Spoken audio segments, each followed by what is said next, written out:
उत्तम सुख के अनुभव के लिए कृपया अपने नेत्रों को बंद कर लीजिए, क्योंकि उत्तम सुख बाहर नहीं है। उत्तम सुख हमारे भीतर ही है, अपने शरीर में ही है, जो अलौकिक है, जिसकी उपमा लोक में नहीं है। ऐसे उत्तम अतीन्द्रिय सुख के लिए बाहर देखना बंद कीजिए और अपने भीतर आइए। अपने भीतर आना अर्थात अपने शरीर का एहसास करना। सिर से पांव तक ही बने रहिए और ऐसे सुख को प्राप्त करिए जो संपूर्ण लोक में नहीं है। जिस सुख को परमात्मा भोगते हैं, उसी सुख को आप भी अंतर में अपने से युक्त होकर भोगिए।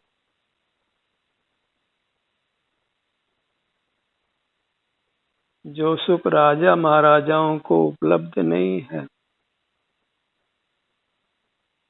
धनिक वर्ग को उपलब्ध नहीं है, उस सुख को आप अपने शरीर से युक्त होकर भोगिए।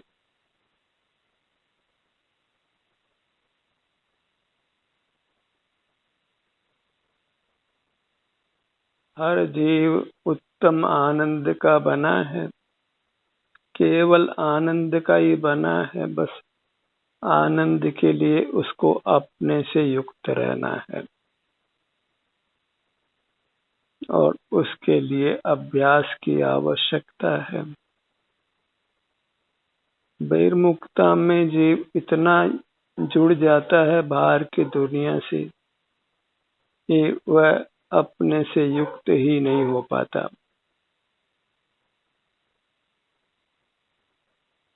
और अपने उत्तम सुख से वंचित रहता है। सुख से वंचित नहीं रहता, नाना दुखों को भी भोगता है।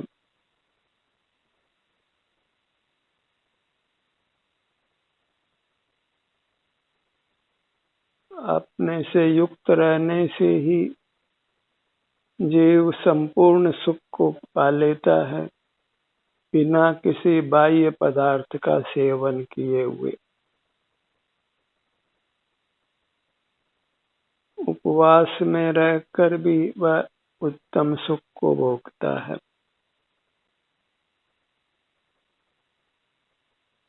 अपने से युक्त रहने पर जीव को किसी भोजन की आवश्यकता नहीं रहती, न प्रोटीन की, न विटामिन्स की, न मिनरल्स की।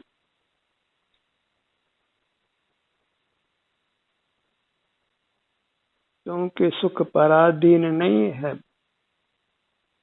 इसलिए सुख के लिए भोजन, पानी, हवा की आवश्यकता नहीं है। कोई मकान की आवश्यकता नहीं है, वाहन की आवश्यकता नहीं है, परिजन और समाज की आवश्यकता नहीं है। केवल अपनी ही काया से, जो अमूर्त है, परमात्म रूप है, उससे युक्त रहना है। प्रत्येक जीव अंतरंग में परमात्मा है। आनंद का कंद है, निर्मल आनंद का, निर्दोष आनंद का, जो अपने से ही प्राप्त होता है, किसी बाह्य वस्तु की जिसको अपेक्षा नहीं है। अत्यंत स्वाधीन दशा।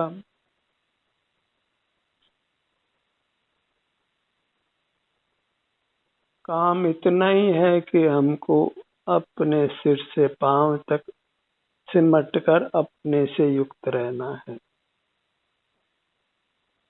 कहाँ सारी बाहर की अनंत दुनिया से जुड़ना है।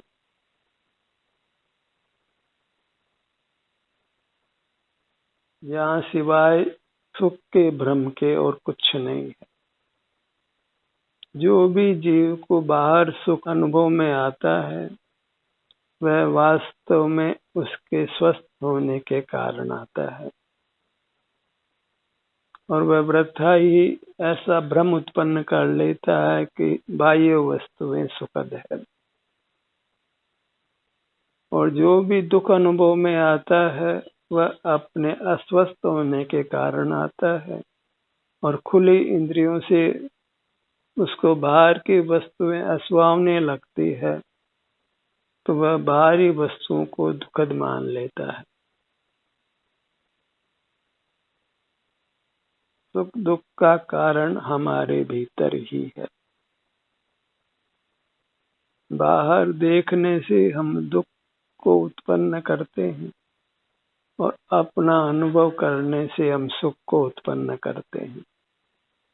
सुख दुख का कारण जीव स्वयं है।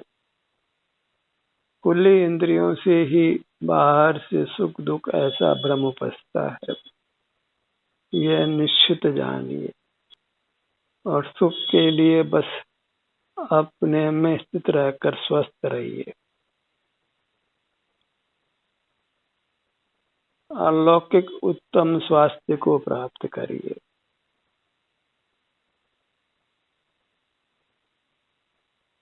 बिना कुछ किए, बिना कुछ बाह्य वस्तुओं का सेवन किए, केवल अपना मुख अपनी ओर करके अलौकिक उत्तम आनंद को प्राप्त करिए, जिसमें न हिलना है, न डुलना है, न देखना है, न बोलना है, न कोई धन चाहिए, न कहीं जाना है, और अपने सन्मुख होकर ऐसा सुख प्राप्त कीजिए जो पूरे ब्रह्मांड में किसी को नहीं है, जो केवल मुक्त जीवों को प्राप्त है, और वह स्व उपार्जित है, स्वयं का ही रूप है। ऐसा जीव अलौकिक पदार्थ है। स्वयं ही देव है, अपने देवत्व को पहचानता नहीं है क्योंकि बहिर्मुख रहता है। और जहाँ अंतर में अपने सम्मुख होता है तो फिर देवत्व प्रकट होने लगता है, प्रभुत्व प्रकट होने लगता है, परमात्मपना क्रम क्रम से प्रकट होता है, क्रम क्रम से सुख बढ़ता है। जैसे जैसे अंतर में देखते भी वो बद्ध मूर्त कर्मों से छूटता है, वैसे वैसे परमात्म सुख प्रकट होता जाता है। जैसे अशुद्ध स्वर्ण को तपाते हैं तो वह उत्तरोत्तर शुद्ध होता जाता है, और फिर मलिनता मिटने पर पूर्ण शुद्ध हो जाता है, कांतिमय हो जाता है। फिर उसके आभूषण बनाकर मनुष्य पहनते हैं। ऐसे जैसे जैसे हम अपना मुख अपनी ओर रखते हैं वैसे वैसे हमारा सुख प्रकट होता जाता है, और एक समय पूर्ण सुख प्रकट हो जाता है, केवल ध्यान के प्रताप से, अपना मुख अपनी ओर रखने के प्रताप से, इंद्रिय द्वारों को बंद रखने के प्रताप से। बस जगत का ज्ञाता भाव छोड़ दीजिए। जगत का न ज्ञाता बनना है, न दृष्टा बनना है, न साक्षी बनना है।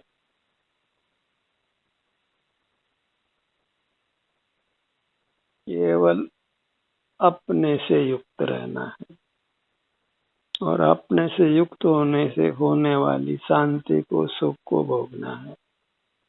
और देखिए वह शांति और सुख क्रम से बढ़ता ही जाएगा और एक समय असीम होगा और अविनाशी भी होगा। वही परमात्मा दशा है। नर से नारायण बनते हैं। नर से इस मोक्ष मार्ग को जानकर उसमें प्रवृत्ति करके जीव परमात्मा हो जाता है। कैसे नारायण होता है उसका उपाय इस नर भव में वह अच्छी तरह जान लेता है। वही नर भव की प्राप्ति का उत्तम फल है। इसी से मनुष्य जन्म को अच्छा माना जाता है। मनुष्य जन्म को सार्थक करिए। बस पांव के अंगुलियों के सिरे से अपने सिर के अंतिम ऊपर के छोर तक आइए और फिर यहीं बने रहना है। चाहे नीचे से ऊपर तक अपने को अनुभव करें या ऊपर से नीचे तक, बाएं से दाएं कि दाएं से बाएं कि आगे से पीछे। बाह्य वस्तुओं का सेवन कम करते जाना है और अपना सेवन बढ़ाते जाना है। यही परमात्मा होने की विधि है। बाह्य वस्तुओं का देखना जानना भी कम और उनका सेवन करना भी कम। भोजन वस्त्र आदि के माध्यम से हम बाह्य वस्तुओं का सेवन करते हैं। खाने पीने के अलावा भी बाह्य वस्तुओं को देखना जानना, भोजन पानी का ग्रहण करना, वस्त्र आदि का ग्रहण करना, वाहन आदि अन्य नाना पदार्थों को उपयोग में लेना, इस प्रकार से हम पराश्रित जीते हैं। इन सब बाह्य पदार्थों को उपयोग में लिए बिना उनको देखे जाने ही अकेले बिना किसी की सहाय के अपने सन्मुख ठहर कर, अपने सिर से पांव तक ठहर कर नेत्रों को खोलने की आवश्यकता भी नहीं है। केवल अपने से युक्त होकर भोगना है उत्तम सुख को।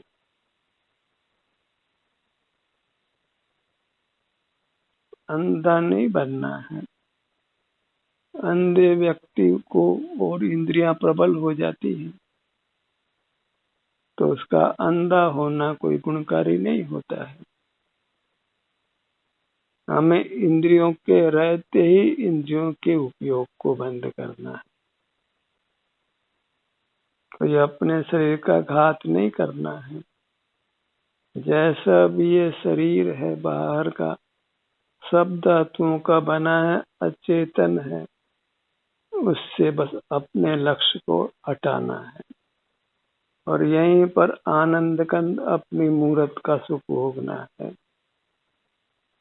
अपने स्वसंवेदन के द्वार से जब यहाँ आते हैं तो यहाँ जो शरीर में सुख दुख की दशा है उसका अनुभव होता है और वही अपना सेवन करना है।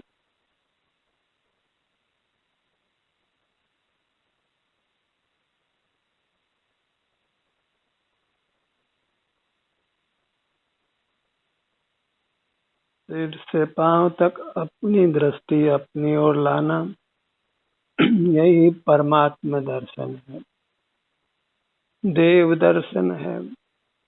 हमने परमात्मा को पाया।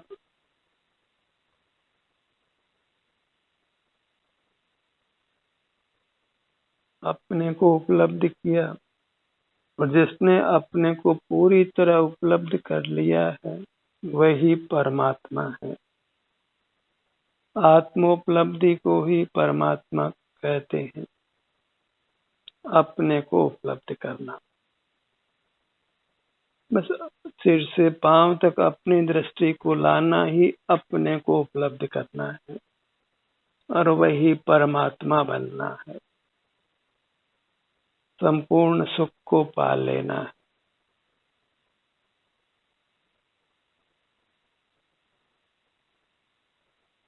अंतर्मुखता का समय बढ़ाना है। अभी तत्काल ही निरंतर अंतर्मुख नहीं रह पाएंगे, पर प्रयास करेंगे तो आप अंतर्मुखता का समय अवश्य बढ़ाते जा सकते हैं। और बूंद बूंद करके घड़ा भर जाता है, बूंद बूंद करके घड़ा खाली भी हो जाता है। थोड़ा थोड़ा करके बहिर्मुखता का काल बढ़ते बढ़ते आप पूरी तरह बहिर्मुख हो जाते हैं और हीन योनियों में चले जाते हैं। और थोड़ा थोड़ा अंतर में जाते जाते पूर्ण अंतर्मुख हो जाते हैं और आप परमात्मा हो जाते हैं। बहिर्मुखता का फल एकेंद्रीय बनना है और अंतर्मुखता का फल अतीन्द्रिय होना है।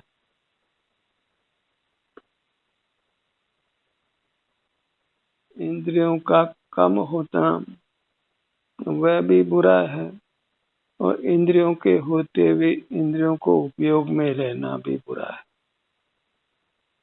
इंद्रियां भले रहे, क्योंकि बहिर्मुखता अभी पूरी जाती नहीं है, तो बहिर्मुखता में इंद्रियां कुशल रहती है तो हमारा लौकिक जीवन सुखद रहता है।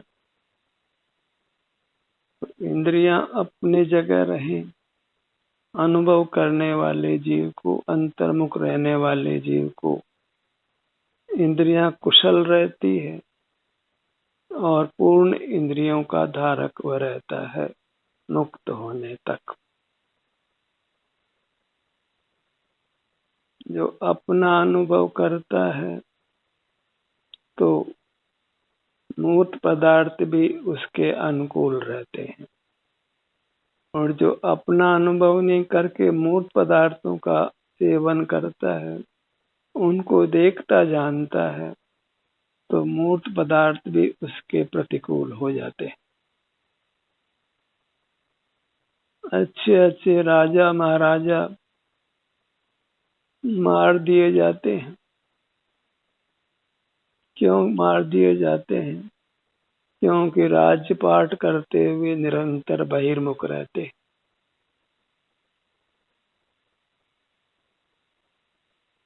और बहिर्मुखता का ऐसा ही दुष्फल होता है।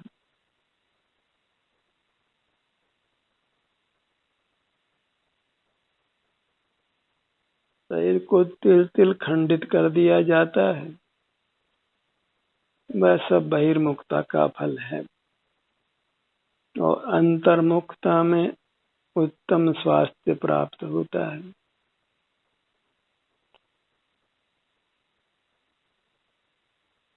उत्तम बल प्राप्त होता है, उत्तम रूप प्राप्त होता है, उत्तम बुद्धि प्राप्त होती है, इंद्रियां कुशल रहती है, परिजन मित्र समाज सब अनुकूल रहते हैं, भोग सामग्री अथाह प्राप्त होती है, पर उस जीव को इन सब से कोई मतलब नहीं। वह अपने सुख से ही संतुष्ट रहता है, तृप्त रहता है।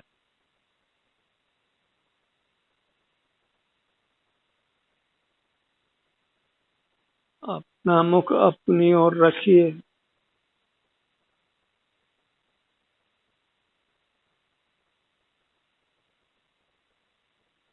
सिर से पांव तक जो अपनी दुनिया है वही वास्तव में सिद्धालय है, सिद्ध क्षेत्र है, तीर्थ क्षेत्र है, आनंद भवन है, सुखद उद्यान है।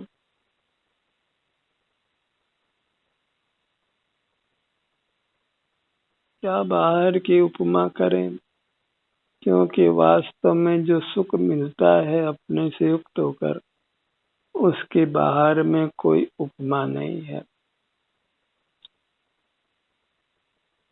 क्योंकि जो अपना सुख है वह जात्यंतर है, वह विषय सुख जैसा नहीं है। उसकी जाति अलग है, एक इंद्रिय सुख है और दूसरा अतीन्द्रिय सुख है।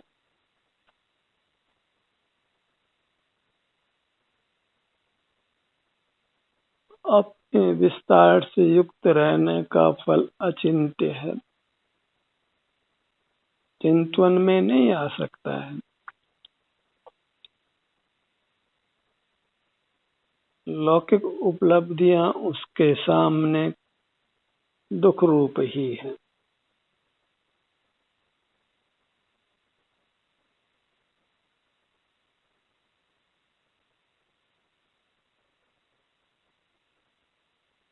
लौकिक उपलब्धियां राख को प्राप्त करने जैसी है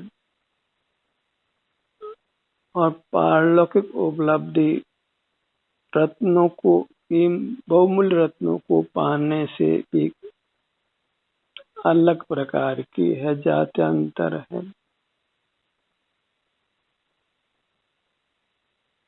उसकी उपमा ही लोक में नहीं है।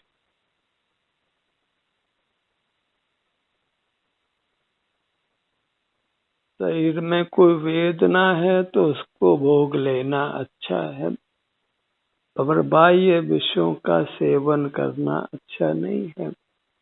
न उनका देखना जानना अच्छा है, न अन्य प्रकार से उनको उपयोग में लेना अच्छा है। बाहर में मूर्त पदार्थ हैं, वे उत्तम नहीं है, अनुत्तम है। वे दिव्य नहीं है, अदिव्य है। वे शुचि नहीं है, पवित्र नहीं है, अशुचि है, अपवित्र है। उनसे जीव की दिव्यता बाधित ही होती है, जीव की पवित्रता बाधित ही होती है, उसका प्रभुत्व रुकता ही है। इसलिए बाहर के प्रति अत्यंत उदासीन होकर, विरक्त होकर अपने में अनुरक्त रहिए।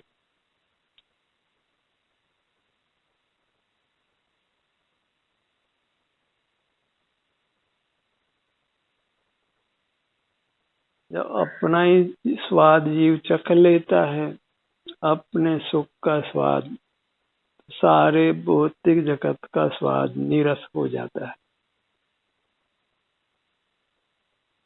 भौतिक जगत को पाने की दौड़ समाप्त हो जाती है।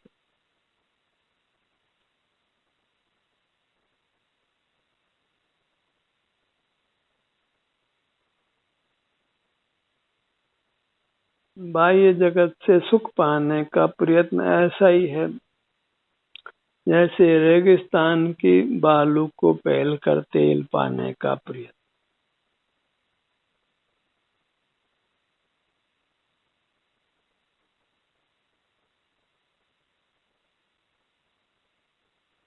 पूरा श्रम अपने को पाने में काम में लीजिए, उसमें लगाइए। अपने सन्मुख रहने में ही अपनी पूरी शक्ति लगाइए।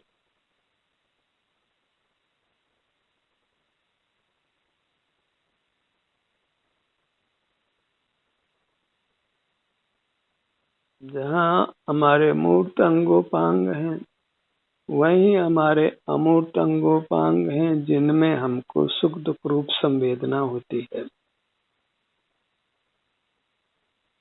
मूर्त काया में सुख दुख रूप संवेदना नहीं होती और अपनी अमूर्त काया में कोई स्पर्श रस गंध वर्ण नहीं होता।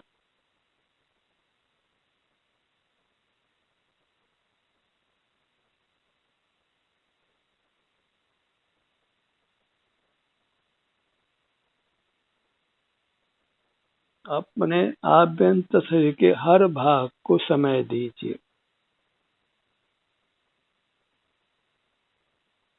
कोई कंजूसी नहीं बरतना है।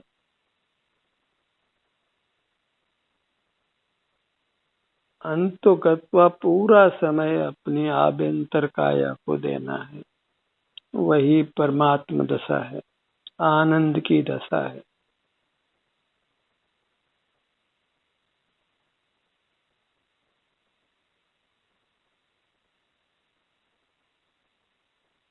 इंद्रिय द्वारों को खुला रखने से कुछ उपलब्धि नहीं है सिवाय दुख की उपलब्धि के।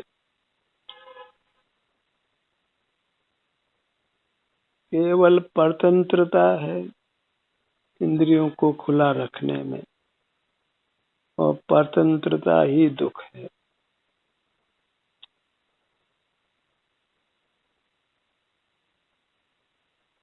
अपने ही बल से, अपने काया के आश्रय से स्वाधीन स्वावलंबी जीवन जीना अच्छा है। और भौतिक संपदा कितनी ही हो, उसके आश्रय से जीना अच्छा नहीं है।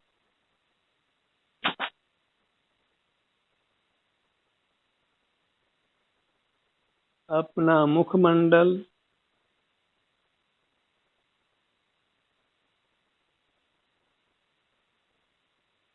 गर्दन का भाग, धड़ का भाग, आगे और पीछे विशाल, सीना, पेट, पीठ, जिसको अपनी मूरत भा गई वह परमात्मा हो गया। अपनी मूरत का आकर्षण जिसको हो गया वह फिर संसार में नहीं रह सकता है, वह फिर दुख नहीं भोगता है।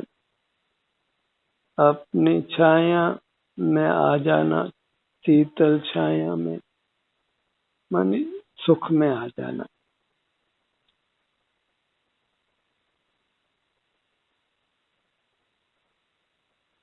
दाहिनी भुजा,